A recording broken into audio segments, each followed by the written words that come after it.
Hi everyone, good morning সকলকে। কেমন আছো তোমরা সবাই? আশা করছি অনেক ভালো আছো।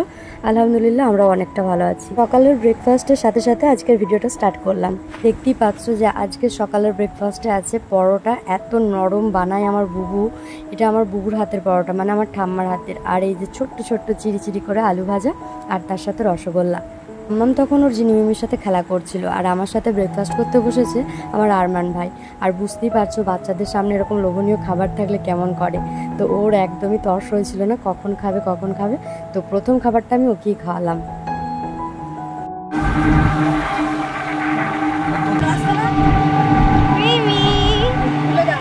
কিছু কাজ বাজ আছে, আমরা সকালবেলায় খাওয়া দাওয়া করে এখন চেপে পড়েছি। দেখতেই পাচ্ছেন এই যে রাস্তায় আছি। আমাকে কাছে বসিয়ে নিয়েছি। মুক্ত ভাই আমাদের অলওয়েজ সাথে থাকে, বাইরে বেরোলি আমাদের বডিগার্ড। মলি যাচ্ছে দোকান, মলি এখন ক্যামেরাম্যান হয়েছে, ক্যামেরা ওম্যান মলি আছে এখন। চলো যাওয়া যাক, কী করছি না করছি সবই শেয়ার করবো। সাথে দেখো, সঙ্গে দেখো, পুরো ভিডিওটা কন্টিনিউ দেখতে দেখো। কোথায় যাচ্ছি সেটা তো তোমাদেরকে জানানো হলো না। তো আমরা সকলে মিলে যাচ্ছিলাম কুসুমগ্রাম বাজার, মানে বুনি গেছিলো দোকানে। ওই দোকানে বসে তোমাদেরকে আগের ভিডিওতেই বলেছি। আর মুক্ত ভাই আমার সাথে বডিগার্ড হিসেবে যাচ্ছিল। তো প্রথমেই গেছিলাম আমি আমার কাকার দোকানে, যেখানে হিউজ স্টক তুলেছিল। তো আমি বুনিকে ফার্স্টেই গিয়ে বললাম যে তুই একবার সমস্তটা ভিডিও করে আমাকে দে। অনেক নিত্য নতুন জিনিস দেখলাম, নতুন নতুন ডিজাইন, নতুন নতুন কানের দুল, গলার থেকে আরম্ভ করে ছোট কানের ট্যাপ, মানে সমস্ত রকম। দেখো এখানে কত সুন্দর না ডিজাইনগুলো। তো জাস্ট বাইরে সাজানো আছে, মানে শোকেসগুলো। এছাড়াও অনেক রকমের ডিজাইন আছে। আর তাছাড়াও তোমরা যদি কোনো রকম ডিজাইন বানাতে চাও ওখানে দেখালেই কিন্তু বানিয়ে দেয়। বাই দ্য ওয়ে, তোমাদের যদি এখান থেকে কোনো জিনিস পছন্দ হয় তাহলে কিন্তু তোমরা অনায়াসে সেটা পারচেস করতে পারবে। আর আমি আমাদের দোকানের আর কি অ্যাড্রেসটা দিয়ে দিচ্ছি এখানে। কুসুমগ্রাম সুপার মার্কেটের রুম নাম্বার হচ্ছে 33। তোমরা যদি কুসুমগ্রাম বাস স্ট্যান্ড কোনো রকম পৌঁছাতে পারো তাহলে ওখানে জিজ্ঞেস করলেই কুসুমগ্রাম সুপার মার্কেটে পৌঁছাতে পারবে। এবং মার্কেটের ভেতর যত দোকান আছে সকল দোকানের মাথায় কিন্তু রুম নাম্বার লেখা থাকে। তো 33 নাম্বারই এই রাজ জুয়েলার্স, যেখান থেকে তোমরা তোমাদের পছন্দ মতো ডিজাইন কিনে নিতে পারো। গাইজ, এরপরও যদি তোমাদের কোনো রকম সমস্যা থাকে এই ঠিকানায় পৌঁছাতে, তাহলে অবশ্যই আমাকে কমেন্ট করো, আমি কিন্তু উত্তর দেবো। থেকে সুন্দর লেগেছিল এই বড় বড় আংটি ডিজাইন। আর মামামের হাজবেন্ড মানে আমার ছোট কাকা, ওকে যে দেখো বল কিনে এনে দিয়েছে। আর ওর তো বাজার যাওয়া মানে বল চাই। এদিকে তাকান মিমি, চিনি এদিকে তাকান, এদিকে কি কেটা কে কিনে দিল? কে কিনে দিয়েছে? হ্যাঁ, কে কিনে দিয়েছে? আপনার হাজবেন্ড কিনে দিয়েছে? হ্যাঁ, কই দেখি দেখি মুখটা, কই দেখি। আপনার হাজবেন্ড কিনে দিয়েছে? না।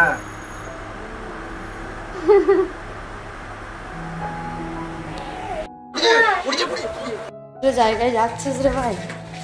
এই অন্দরমহল, অন্দরমহলে ঢুকছি আমরা।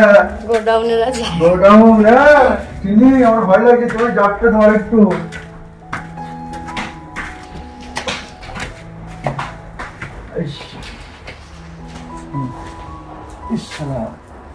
চলুন। হ্যাঁ হ্যাঁ, ওই দোকানটাকে দেখে ভক্তি আসছে। ওই তোমাদের এই যে নাকি গোডাউন। আচ্ছা, তোমরা কি থাম্বনেল থেকে কনফিউজ হয়ে গেছো যে আমি এখানে কার বিয়ের কথা বলেছি? কার বিয়ের জন্য কেনাকাটা শুরু করলাম এরকম মনে হচ্ছে, তাই না? তোমরা অনেকে ভাবতে পারো যে হ্যাঁ আমার হয়তো দেওরের বিয়ে সামনে, সেজন্য এই সমস্ত জিনিসপত্র কিনতে এসেছি। কিন্তু দেওরের জন্য না, আমি বাপের বাড়ি থেকে জিনিস কেনাকাটা করছি, মানে এখানেরই কারুর। এর সাথে সাথে সবটা জানাবো, এখন একটু সারপ্রাইজ থাক ব্যাপারটা। দেখো এখানে আমাকে আমার দীপু কাকা আর মুক্ত ভাই চয়েস করে দিচ্ছে কিছু জিনিসপত্র যেগুলো নেওয়ার ছিল। কিছু নিয়েছিলাম ডিনার সেট, ট্রে, দস্তরখানা, জগ, গ্লাস। তো এগুলো সব আমার বুবুর জিনিস, আমার বুবুর সংসারের দরকার ছিল। সেজন্য আমাকে বাইরে আমি যখন বেরোচ্ছিলাম, বাজার আসছিলাম, তখনই বলে দিয়েছিল। আর এসে দেখো আমি এখানে সব পছন্দ করে নিচ্ছি, কাকারাও হেল্প করছে। তারপর দেখো আমি এখান থেকে বেরিয়ে আবার দোকান গেছিলাম।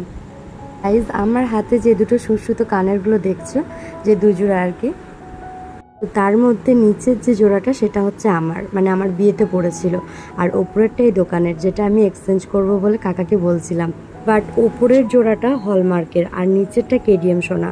কেডিএম সোনা অনেকটা বাদ যায় ভাঙাতে গেলে, আর হলমার্কের কিন্তু বাদ যায় না। তো একটু সোনার পরিমাণ বেশি আছে আর ওই সোনাটা অনেকটাই বাদ চলে যাবে ভাঙিয়ে করলে। তো 6,500 টাকা মতো এক্সট্রা লাগবে বললো। তো আমি আবার সেটা ডিসপ্লে করে দিলাম, আমি আমারটা নিয়ে চলে এলাম। এগুলো লাইট জ্বালাগুলো এমনি ডেলি ইউজের জন্য দে, লাইট জ্বালা না দিলেও হবে। পিঙ্ক পিঙ্ক কালার দেখে দে, ওইগুলো বেশি পছন্দ করে। পছন্দ এটা মামা পছন্দ, খুব সুন্দর কমফোর্টেবল এটা প্রচুর। আরও নিয়েছে সেম 150 টাকা। হ্যাঁ ও মামা ওটা পছন্দ।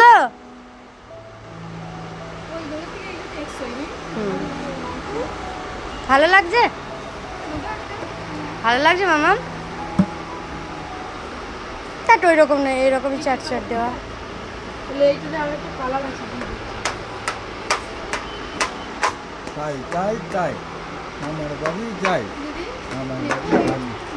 হ্যাঁ ভালো লাগছে তো এটা। প্রতিবার এসে আমি এরকম করে ভিডিও করি এই আয়নাটার সামনে। মামা আমাকে কিনে দেবেন তো?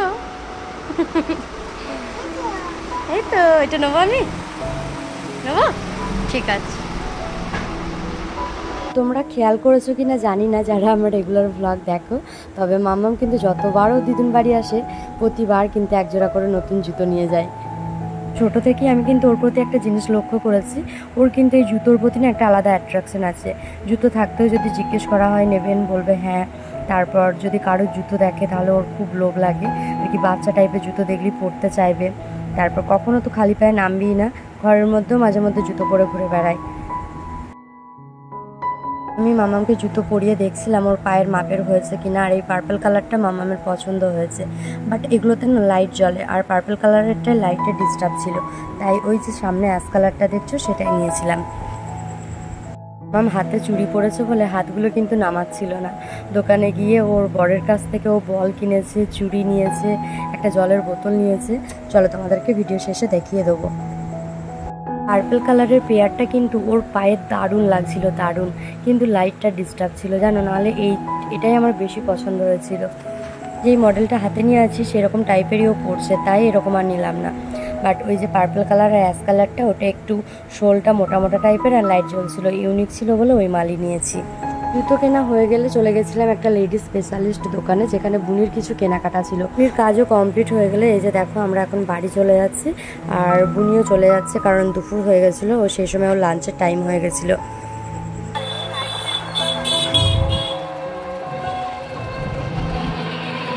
বাড়ি পৌঁছে গেছি গাইজ, আর মাম্মাম প্রচণ্ড পরিমাণে টায়ার্ড ছিল, তাই ঘুমিয়ে গেছে টোটোতে আস্তে আস্তেই। জলের বোতলটাই ওর হাজব্যান্ড ওকে কিনে দিয়েছে। আর আমি দেখো একটা দস্তরখানা নিয়েছিলাম, আর ওই ট্রেটা আমার খুব পছন্দ হয়েছিল ওখানে বুবুর জন্য কেনাকাটা করতে গিয়ে, তো এই ট্রেটা আমি নিয়েছিলাম। তো খুব সুন্দর তাই না, আর প্রচণ্ড ওয়েটও আছে, খুবই ভালো লাগলো। তোমাদের কেমন লেগেছে জানিও কিন্তু। আর এই যে দেখো মামামের জুতোগুলো, তোমাদেরকে কি বলবো, দোকানে আর পুরোনো জুতোগুলো কিছুতেই পরতে চাইছিল না, মানে এই নতুনগুলো পরেই বাড়ি আসবে, কত বুঝিয়ে বাজিয়ে আবার পুরোনোগুলো পরিয়ে বাড়ি নিয়ে এলাম। যাই হোক এই কালারটাও কিন্তু মন্দ লাগেনি, বেশ ভালোই লাগছে। আর এই যে বল কিনেছে যেটা ও দোকানে খেলা করছিল নিয়ে। বন্ধ করো, চুপ, চোখ বন্ধ করো, হাত পাতো, চোখ বন্ধ।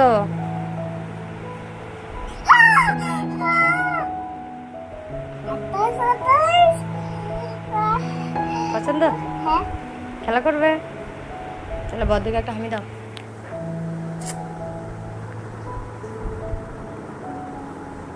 বাচ্চারাই ভালো, অল্পতে কত খুশি হয়ে যায়। দুপুরের টাইম ছিল, কিচ্ছু খাবার নিয়ে আসতে পারিনি, ওই বেলুন কটাই নিয়ে আসছি শুধু ওদের জন্য। দেখো বুনি এখানে একটা স্কিন কালার লেগিংস নিয়েছে, এই স্টোলটা নিয়েছে, পাশে যে স্টোলটা আছে ওটাও নিয়েছে, আর মায়ের জন্য একটা বাটিক প্রিন্টের ওড়না নিয়ে আসছে। এই ওড়নাটা বেশ ভালো লাগছে কিন্তু। নাকি ওকে দুদিন ধরেই বলছে যে বাটিক প্রিন্টের ওড়না এনে দিবে একটা, আর এগুলো এখন নতুন উঠেছে, দেখতে বেশ সুন্দর লাগছে। অনেক কটা কালার অপশনও ছিল, বাট আমার ওই কালারটাই পছন্দ হলো বলে বুনি ওটা নিল। আর এই যে মামামের লাল চুড়ি বাড়ি এসেই খুলে দিয়েছিলাম। মামামেরটা, মামাম ছোট তাই মামামের ছোট বেলুন, তুমি বড় তাই তোমার বড় বেলুন। এটাও বড়, হ্যাঁ কত বড়, খেলা করো।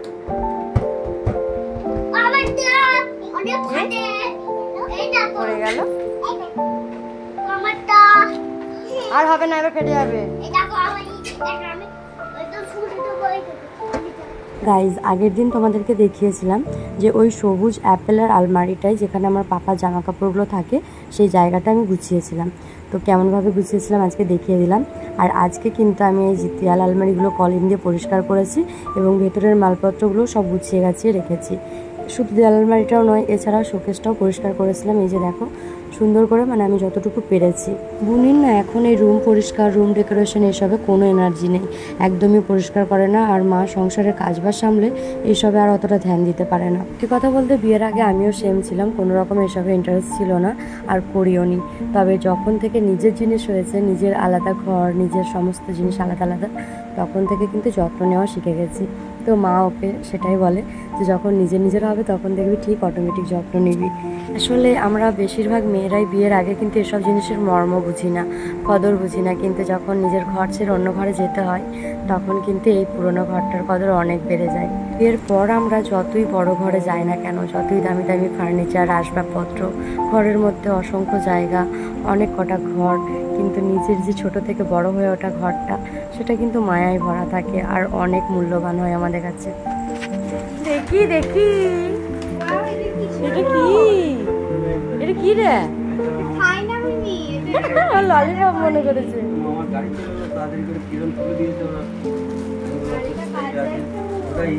কি সুন্দর দেখ।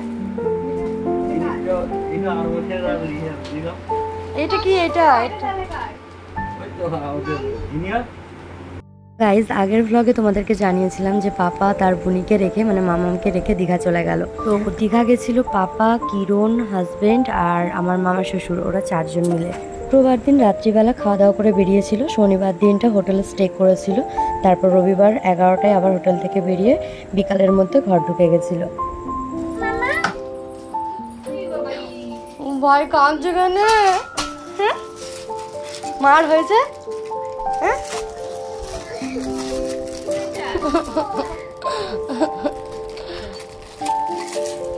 দেখ বাজা, দেখ এই লাঠিটা বের করতে হবে। বের করাতে হবে, দাঁড়া, লাঠিগুলো বের কর।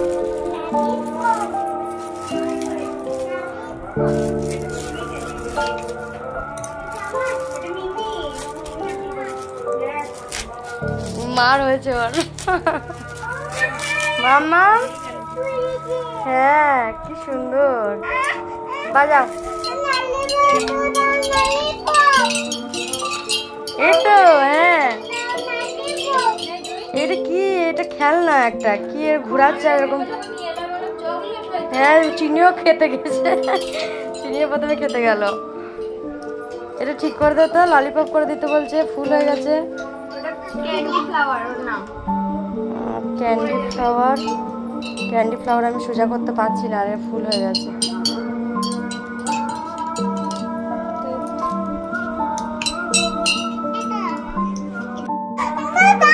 এটা মামা, এটা মামা, এটা মামা। ঠিক আছে, মামা দেবে, মামা দেবে। ওরে বাবা, আবার দিবা, আবার দিবা, বল না, বল না, আবার বাবা, আবার দিবা, আবার দিবা।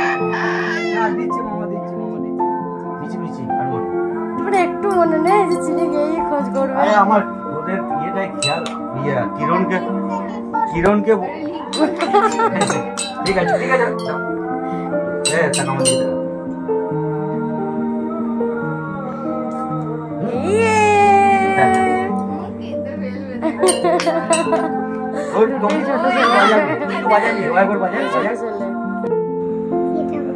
দেখ এখানে নেমে চিনি দেখলে আবার কাঁদবে, নাহলে চিনির জন্য কিছু আনা হয়নি।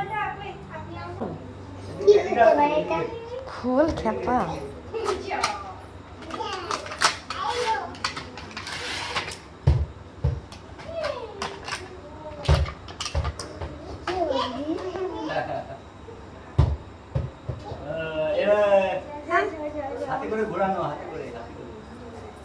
জানি চিনি চলে যাচ্ছে, চিনি দেখে না জানো, প্যাকেটটা নেই।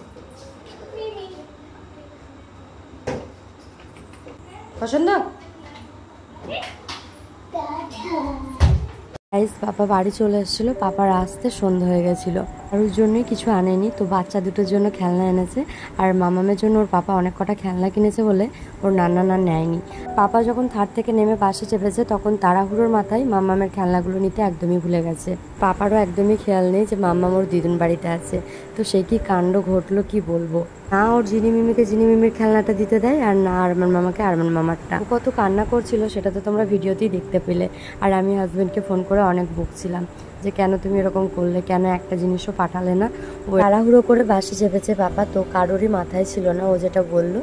আর যাই হোক দেখো এখানে পাপা আমাদের সকলের জন্য মাছ এনেছে।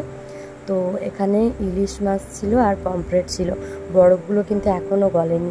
গাইস যখন পেটিটা খুললো এত গন্ধ কি বলবো তোমাদেরকে।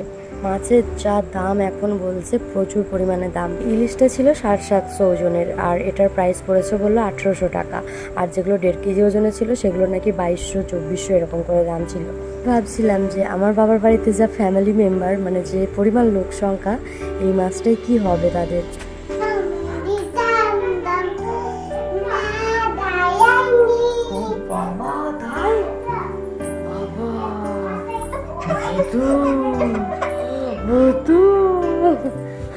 জিমিমিকে ভয় দেখাতে যাচ্ছে।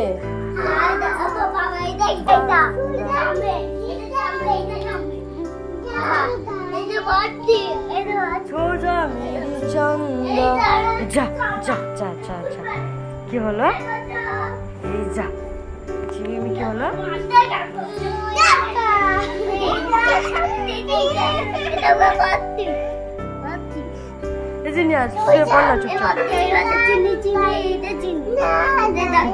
জিমিমির কি হলো মামা? মারা গেল? জিমি আগের দিন ওকে আগের দিন চিনি মরে গেছে, চিনি মরে গেছে, অ্যাম্বুলেন্স অ্যাম্বুলেন্স। আজকে ও আবার ওর সে বলে চলে যে মারা গেল।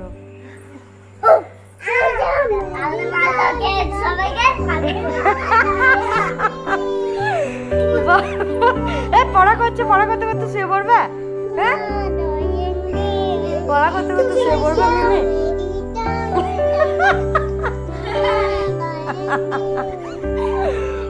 পড়া করতে করতে ঘুমিয়ে পড়বে। আদর করতে মিমি মিমি আমি কাঁদবো না, হাসবো, বুঝতে পারছি না। চওড়া করে দেখো, চওড়া হাতে তালুতে নিয়ে দেখো। একদমই সত্যি যত বাচ্চা এরা আস থাকে না। যদি মারা যায় বাচ্চা কমপ্লিট। অনেকটা রাত হয়ে গেছে, তখন বাজছিল 11:30। মা কিন্তু ডিনার করে মাছটাকে বেঁচে রেখেছিল। আর এত রাত্রে মাছ রান্না হবে না, আশা করছি আগামীকাল দুপুরের লাঞ্চে কিন্তু ইলিশ মাছ হবে। তো রাত্রি বলে কোনো ব্যাপার নাই, কত রাত পর্যন্ত জেগে থাকছি কি বলবো। ভিডিওটা এখানেই শেষ করছি। যদি ভালো লাগে প্লিজ লাইক শেয়ার কমেন্ট করো, আর চ্যানেলটিকে সাবস্ক্রাইব করে দিও। টাটা।